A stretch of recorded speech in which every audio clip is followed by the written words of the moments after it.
Good to see you finally in person again. Great to see you.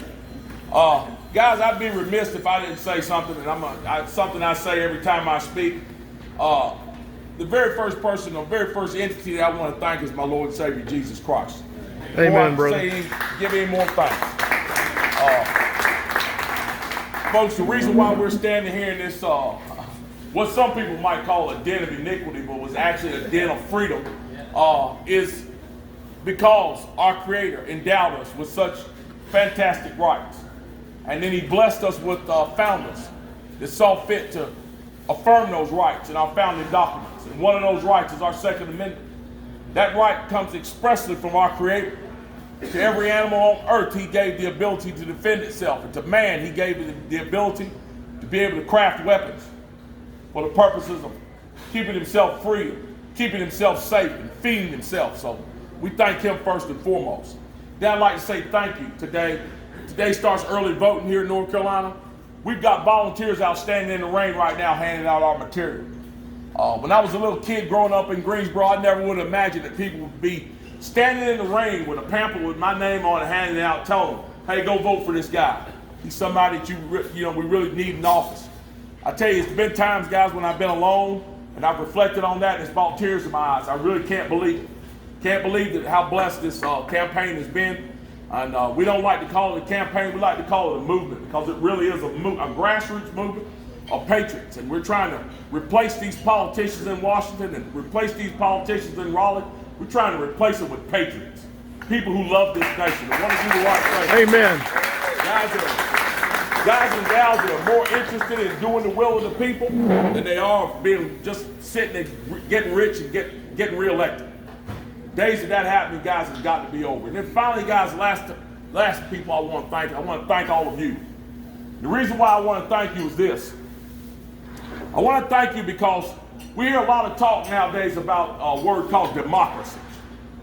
We hear these elected officials, Tom Steyer, Michael Bloomberg, Nancy Pelosi, a bunch of these leftists run around here talking about we're going to fix our democracy. They need to return to 7th grade civics. Sit down and listen to the teacher as they explain to them that we don't live in a democracy. We live in a constitutional republic. Yes, sir. And within that constitutional republic, the most important element, the thing that keeps that constitutional republic strong, is not our rights, it's not our freedoms, it's not liberty. It's one word: responsibility. Responsibility. We have a responsibility inside this constitutional republic to be politically aware and politically active. We have no choice about the matter. If we abdicate our responsibility to be politically aware and politically active, we turn our entire political system over to either tyrants or fools or both. We have got to stay engaged in this process. It is imperative. It's how our nation was created. Our nation was created so that the people are the rightful masters and that the elected officials are the servants of those people. The only way we assure that balance stays that way is by becoming engaged. We have to understand what we believe in and why. We have to understand who we want to vote for and why we want to vote for those folks. And then we have to get active. We have to make moves to put those people in office. And once we get them in office, it doesn't end there. That responsibility doesn't end. We still have a responsibility to keep an eye on those people, to know what they're doing, know what laws they're passing, know what they're doing in the seats we put them in. And if they're doing them, then we start the process over of getting them reelected. But if they're not, we start the process of getting them out of there and replace them with somebody who's going to really do the job. So thank you guys for being here. By being here, you guys are taking those first two steps of being politically aware, being politically active, taking the steps of what's going to take to save this republic. So thank you all very much for being here. I certainly appreciate it.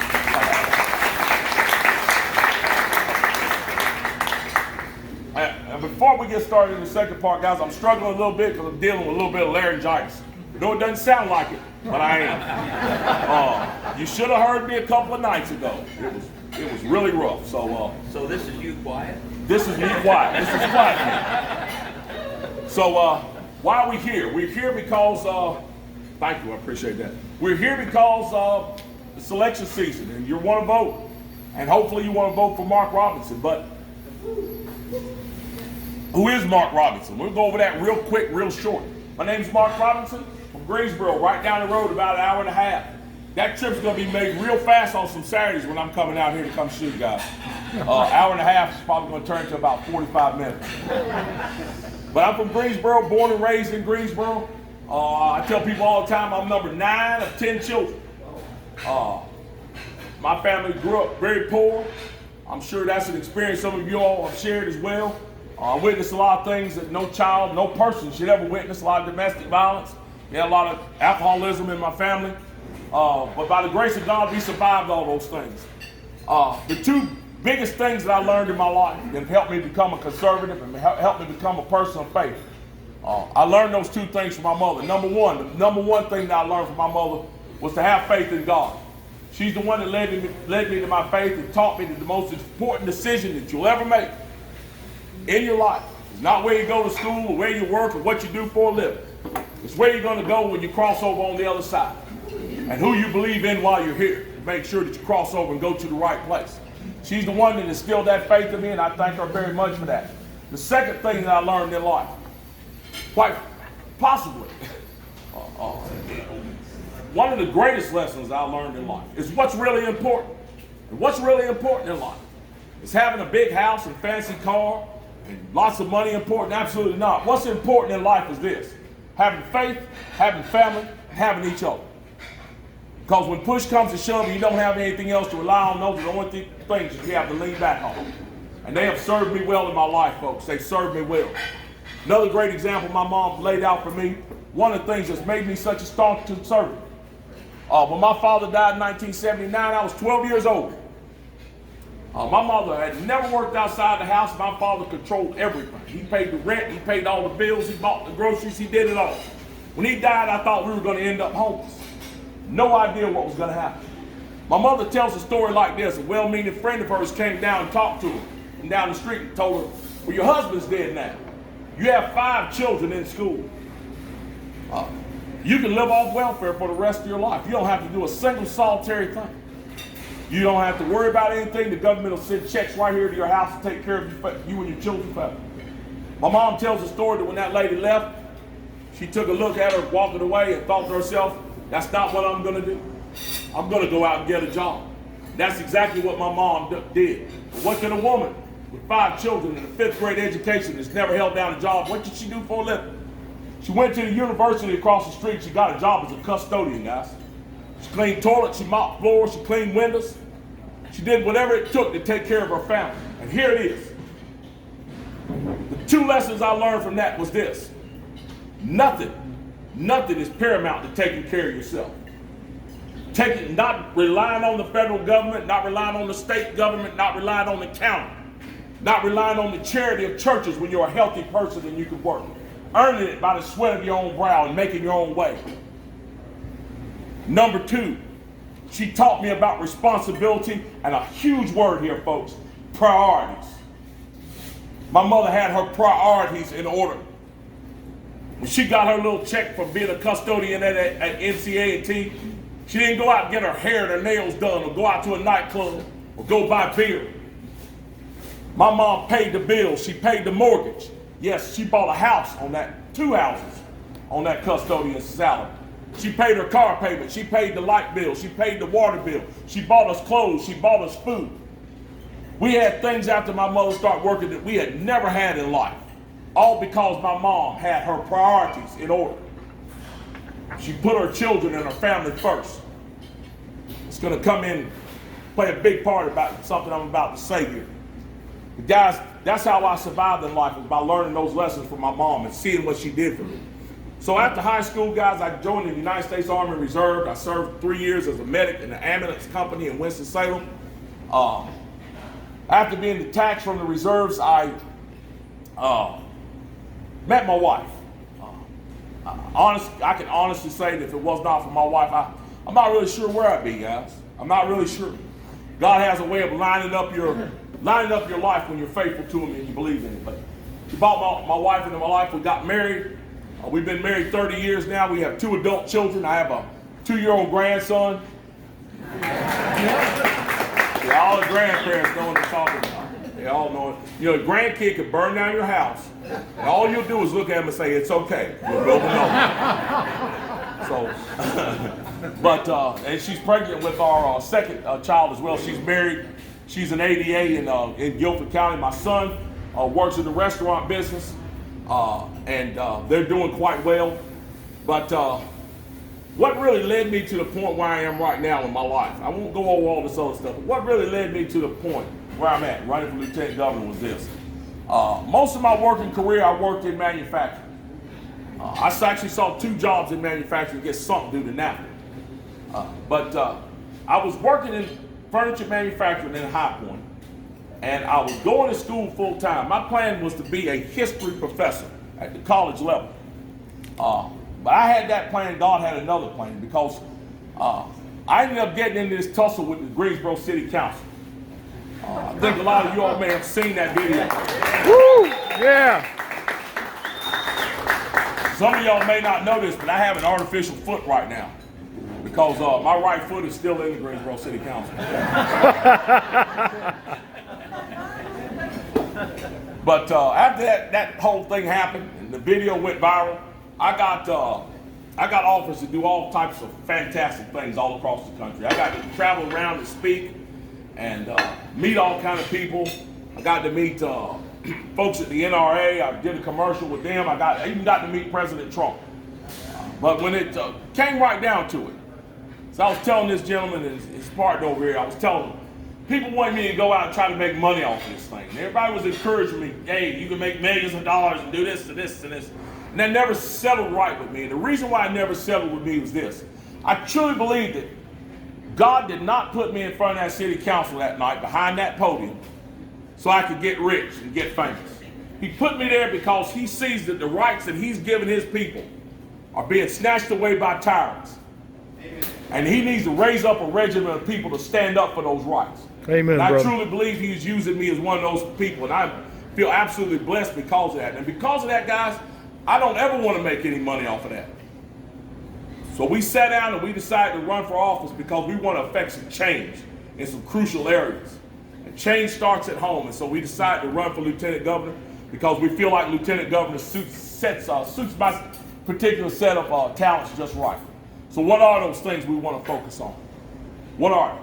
Number one, folks, a lot of people think that the thing that I'm most passionate about is the Second Amendment. And don't get me wrong, that is right up there. I mean, it's right up there. But the thing that really irks me, the thing that keeps me up at night, is the issue of abortion. Folks, I'm 100% committed to standing up for the lives of the unborn and ending abortion by choice in this nation. We are running a murder factory called Planned Parenthood in this nation. And our government is complicit with that murder factory. Yes, sir. Hear, hear. I truly believe the longer we allow this to happen in our nation, the more we'll see the blessings of our Creator disappear. The more our rights will be in peril. The more our children's minds will be vexed because we're not standing up for the most innocent among us. I say it this way, folks. We've got to end abortion in this nation for the cause of life the same way we ended slavery for the cause of liberty. It is imperative that in this state and this nation we stand up for the unborn. They are the most innocent among us, and they need a voice to protect them. So stand up for the lives of the unborn.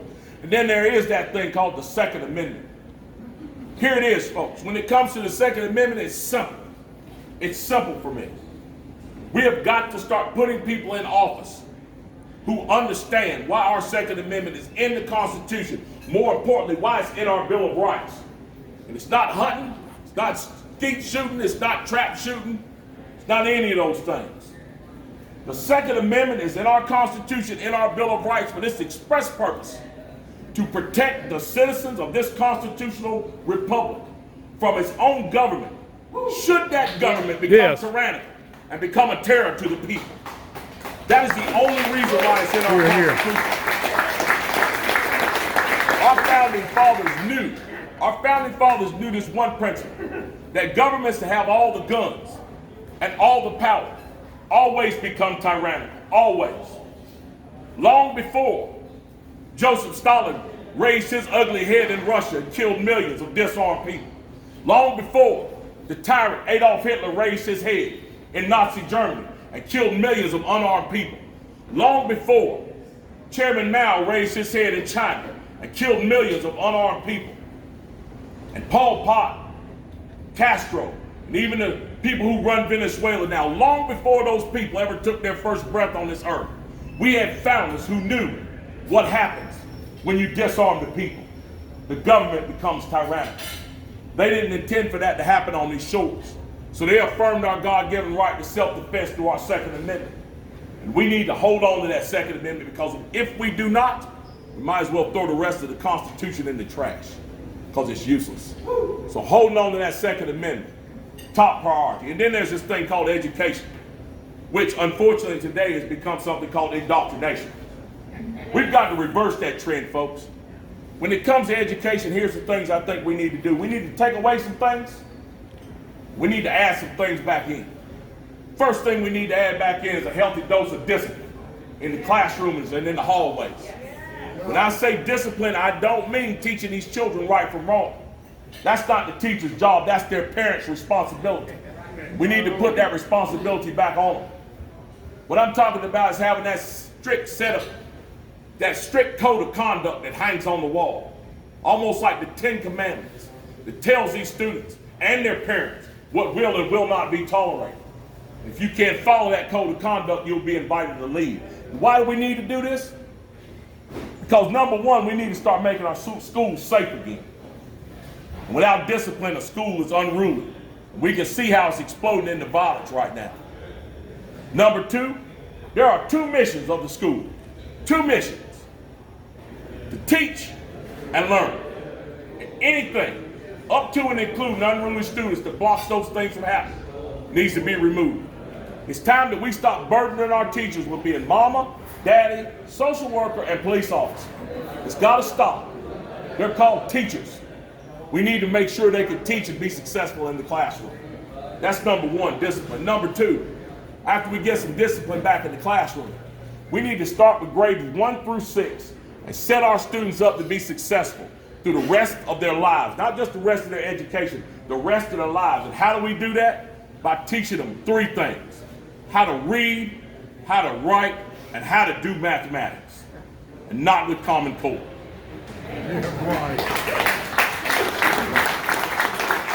You teach anybody how to read, write, and do mathematics, they can just about teach themselves how to do anything else. We've got to get back to making sure that our children are proficient in those three things. And after they pass those elementary grades and they learn those three things successfully, how to read and comprehend, how to write correctly with correct grammar, how to do mathematics without Common Core. Did I cover that already? Once we do that, and they move on to 7th, 8th, 9th, 10, 11, 12, we need to bring back history. We need to bring back civics. We need to bring back home ec and shop, and classes that are going to teach these students real life skills to help them succeed outside the classroom. Right now, it's not happening, folks. We're so busy teaching our children about global warming and gender fluidity that we can't even teach them how our nation was founded. We can't teach them the difference between a constitutional republic and a democracy. We can't teach them how a credit card operates and how credit operates. We have got to get back to making our students successful again. And we've got to start teaching them how to succeed in the free market and under capitalism. And for God's sake, folks, we've got to start teaching them how dangerous socialism is. Amen. Right now, what we're doing is teaching them the pie in the sky about socialism. We're not reminding them about those mass graves of the Holodomor when Joseph Stalin intentionally starved millions of Ukrainians to death. We've largely abandoned teaching them about the Holocaust. All those piles of shoes and eyeglasses from people who were rounded up and systematically murdered. We never even talk about all the hundreds of millions that were killed in China under Mao. We've got to start teaching our children about these things. It's the reason why a socialist won the Democratic primary in 2 of these caucuses. Because we have not taught our children how dangerous socialism is. It is a poison, not just in this nation, but in any nation that it goes into. We got to go back to teaching them that, and it starts at public education. So those are some things we want to push in education, and also in education. We need to mention this. We need to stop telling our children that the only way to be successful is by getting a 4-year university degree, because that is not the case. Only about 35% of the jobs out there take a 4-year degree. We're leaving a lot of those jobs unfilled because we're not teaching those children how to go out there and pursue those things that can make them a good life and a good living. We need to get back to that. So education, huge deal. It's going to be a huge deal as Lieutenant Governor. Then there's 2 more things, guys, I'm going to cover real quick. Number 1, guys, we got to start doing better by our veterans. We've got to start. When I say better, I mean much better. I think that North Carolina should set a course over the next few years of making itself the gold standard of veterans care in this nation. You often put it to people like this. How many veterans we got in here? Raise your hand. Thank you for your service. Thank you very much for your service. But here it is. I bet I can go to any of these veterans and ask them, when you signed up to go, did you have to travel on your own dime to get there? When you got there, did you have to buy your own bullets? Did you have to pay for your own rifle and your own uniform, your own boots? Did you have to pay your way over to Iraq or Afghanistan or Desert Storm or Vietnam or Korea or World War II? Of course not.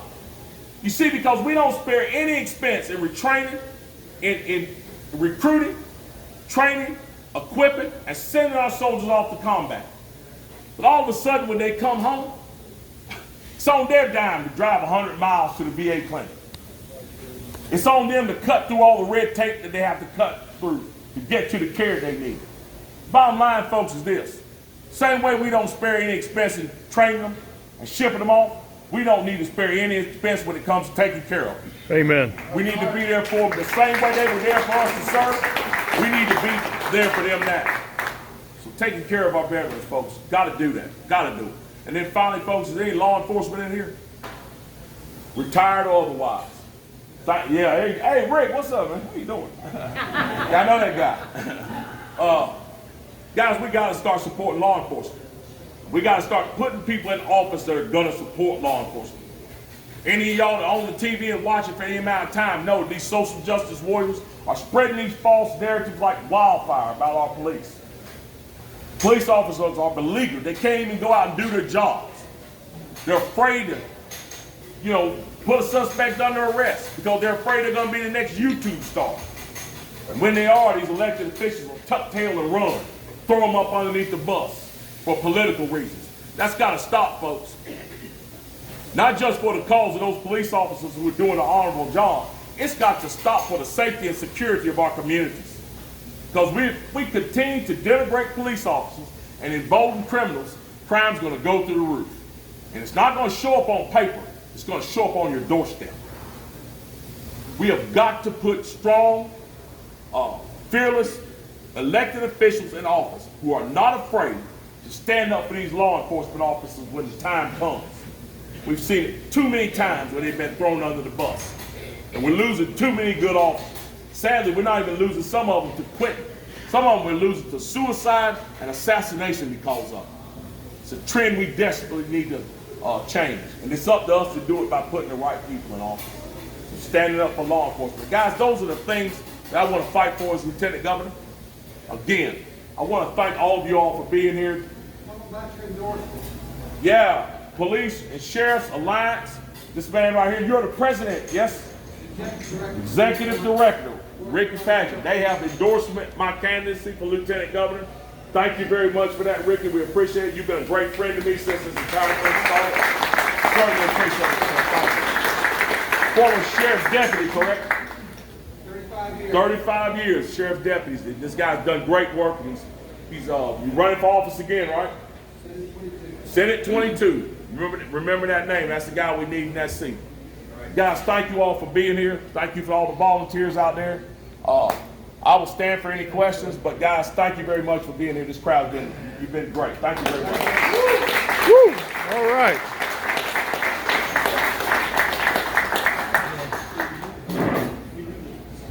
Hey, Mark. Yes, sir. Somebody contribute to your campaign.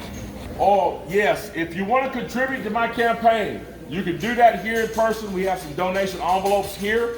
If you don't have cash or check here, we can take them online, markrobinson4nc.com. And we definitely need donations. That's one of the things we need more than anything. Number 4, Oh, it's F-O-R. M-A-R-K-F-O-R or M-A-R-K-R-O-B-I-N-S-O-N F-O-R-N-C. Yes, ma'am.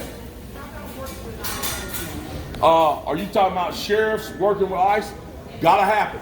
Sheriffs that don't work with ICE and support sanctuary cities are outlaws. They need to be removed. Come on, bottom line. Amen. Gotta go.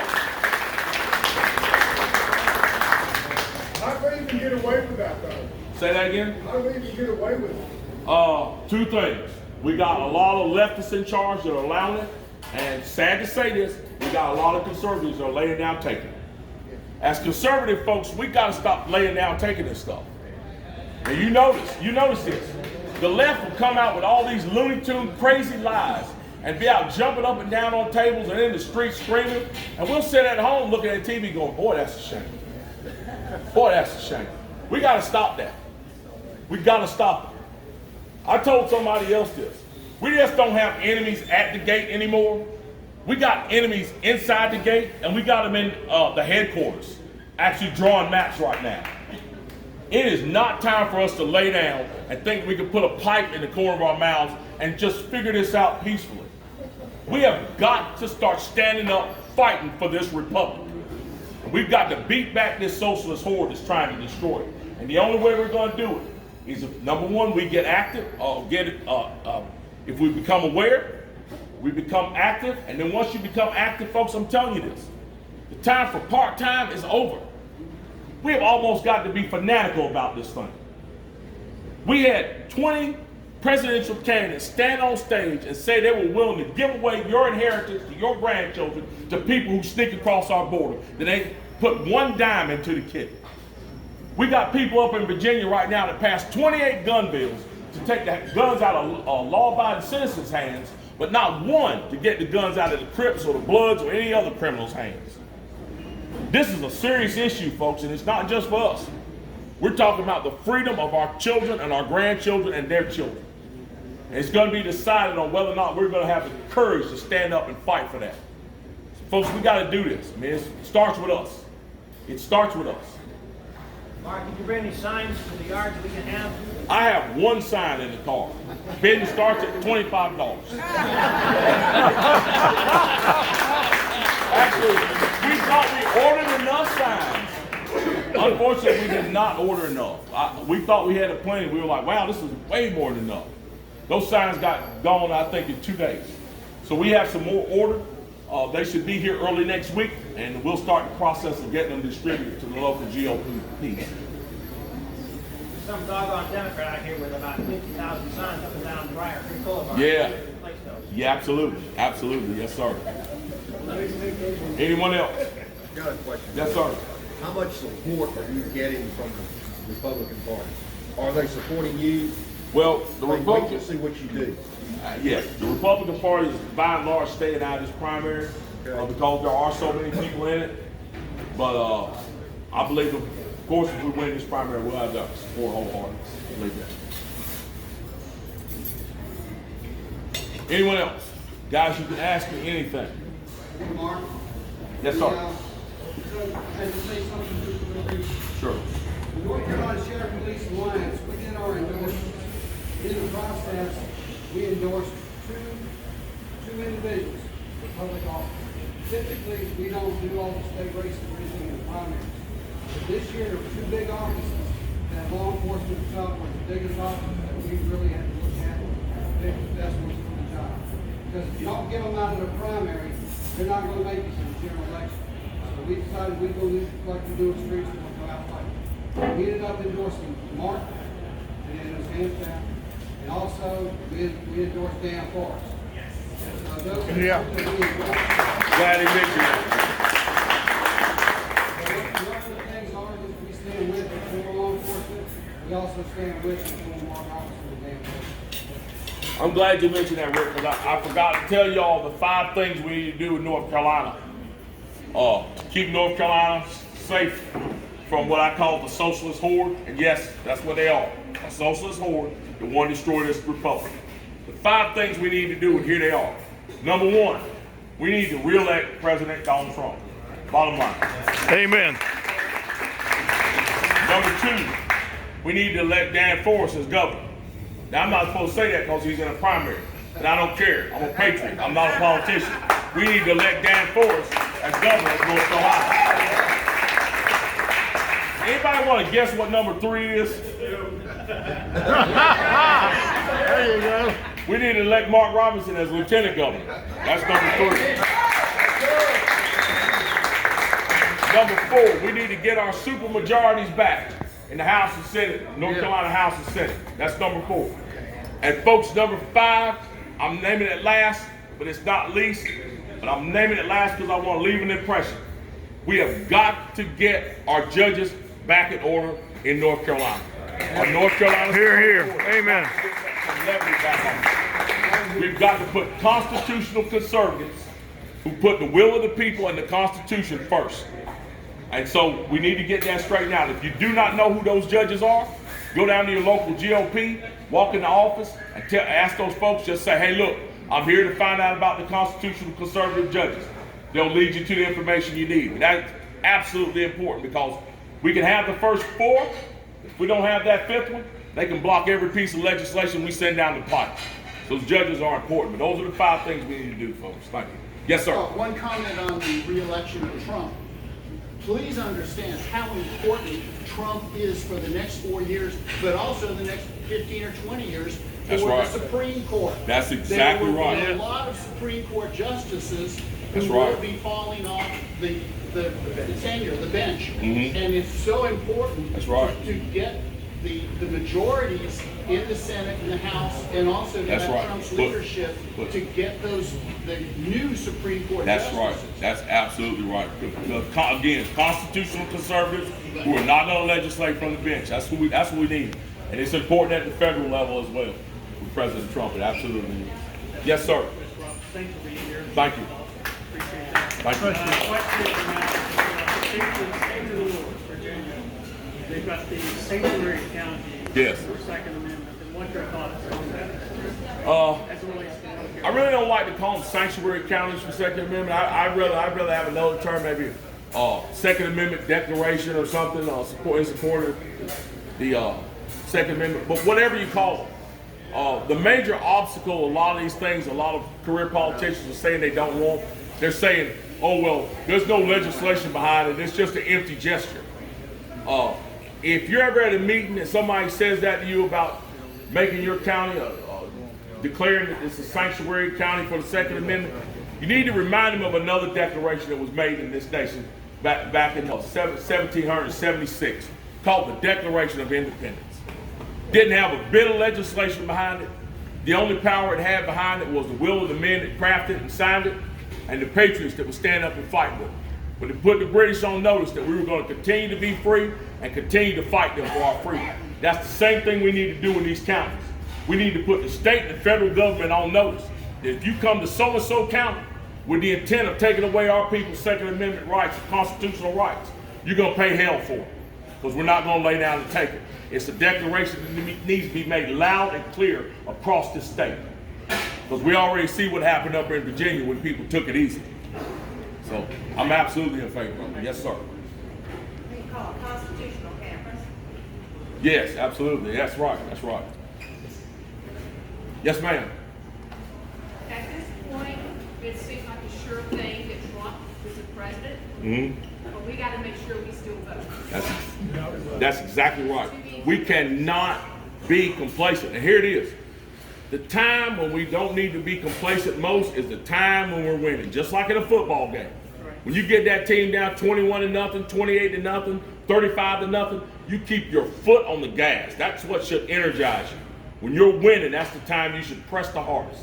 And right now, we need to press hardest right now. Make sure he stays in office. Make sure we get a decent governor in Dan Forrest all the way on down the line. Yes, ma'am, that's important. Yes, sir. What your opinion on this? I'm a little concerned with groups like Antifa being violent and the news portraying most of us in here with these beliefs as racist and hateful is turning a lot of people away from the right. Right. Since those groups are out there and in everybody's face, what can we do to kind of show people that people with our beliefs are the side they want to be on? Well, number one, you can support your police officers by, of course, when you see them, tell them. Number two, it starts at the local level. This whole thing of being politically aware and politically active starts at the local level. It is shameful. I know in Guilford County it's shameful how few people turn out for municipal elections. We have to do much better at that. Whether it be city council, county commissioners, or school board. Those are the people who really make a huge difference in your life. They make a huge difference in your life, folks. We got to do better at that. I believe if we put the right people in office, we won't have to worry about that because we're putting constitutional conservatives in office. They're gonna take care of those things, and they're gonna appoint people to the police officers, to the in law enforcement to take care of those things. As far as Antifa goes, Antifa is a terrorist group, should be labeled as a terrorist group, and the fact that they have not shows the failure of much of our government. There's no reason why they should be able to operate in any state in this union. They should be purged from our shores, and anybody that's seen wearing their t-shirt or wearing their mask or being a part of their group, they should be arrested and charged with terrorism. They are a terrorist organization created in Europe for the express purposes of committing acts of terrorism and assassination. There's no reason why they should be on these shores right now operating unimpeded. Only one politician I know of has introduced a bill to try to make that happen. Needs to happen again quick, fast, and in a hurry. Who's behind that? Is that the grassroots thing, or is there some Are you talking about sinister Antifa? Antifa, yeah. Oh, Antifa is organization. I don't know who financed them over there, but I truly believe in this country right now it's all coming from not necessarily George Soros, but it's coming from his conglomeration of people who are trying to spread this socialist thing across the globe. Yes, sir. You know, we the people in North Carolina voted for voter IDs. Absolutely. And I've seen personally voter fraud at the polls. Yes. And I tried to show my ID. And the lady behind the counter threw her hand up over her face and screamed, and it's like I'd thrown holy water on a vampire. Right. And she, I said, well, ma'am, what if I'm not who I say I am? And she promptly told me that, if I gave her a hard time, she was going to have security escort me from the building. So Randy kind of just was quiet on the spot because I wanted to vote. So while I was putting my ID back in my wallet, the lady behind me steps up and she gives her name and she said, well, ma'am, you've already voted. And the woman says, no, I haven't. So she gives her a provisional ballot. And from what I understand, provisional ballots don't count unless there's a runoff. Right. So what if this happens hundreds, if not thousands of times across the state? The bottom line with voter ID is this. Voter ID, number one, was voted in by the people. 51% of the people, is it 51 or 54%? Something like that. It was voted in by the people, number one. Number two, it's common sense legislation for the common good. We live in a time, folks, when right now, if I was crafty enough and to connect with the right people, I could go out of here and I could buy a house and a car and commit crimes in this guy's name and get him thrown in jail for it. It's called identity theft, and it runs rampant in this nation. Now, in an age where we can do that, all from behind the computer, why would we not want to make sure that we take every step to ensure the integrity of our vote? Why would we not want to do that? Because some folks want to cheat, bottom line. And the people that are against it, that's what they want to do. They want to cheat. And the entities that are trying to make sure that it happens wants to help those folks to cheat. Voter ID needs to be passed. Unfortunately, it doesn't look like it's going to be passed this year, all because of Loretta Biggs. Apparently, Loretta Biggs, who I would guess is a member of the NAACP, which is the group that started the lawsuit that's got voter ID being held up right now. They obviously don't think that colored people have advanced enough to be able to go down and get a free ID to be able to protect their vote, which is extremely insulting. When you tell poor people who don't have a lot of money, they're too stupid to find their way down to get a free ID to vote, to protect their vote. And you know what's really funny about it is this. They tell these folks, oh, well, you know, we can't be burdening people with having to go get a free ID to protect their vote.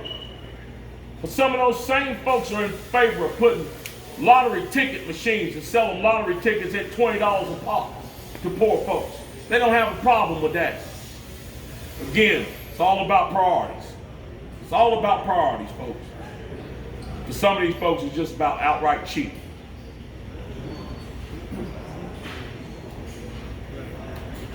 Yes, sir, I got time for maybe one more. Go ahead. I was just gonna say, we need to get you to the downtown Raleigh venue with a lot of people. Wow. with a big glass shield on the front. That's where we need you. Absolutely. Yes, sir. You can also see Mark at the Greater Raleigh Friends of the NRA event on March 12th. He'll be speaking at that. So if you're interested, we're selling tickets here, but you can also go online and get it. It'll be sold out. All right, guys. Thank y'all very much again for being here. If you want to get a picture, we'll step right over here and take pictures. I think that'll be all right. Thank y'all guys for being here. Thank you, brother.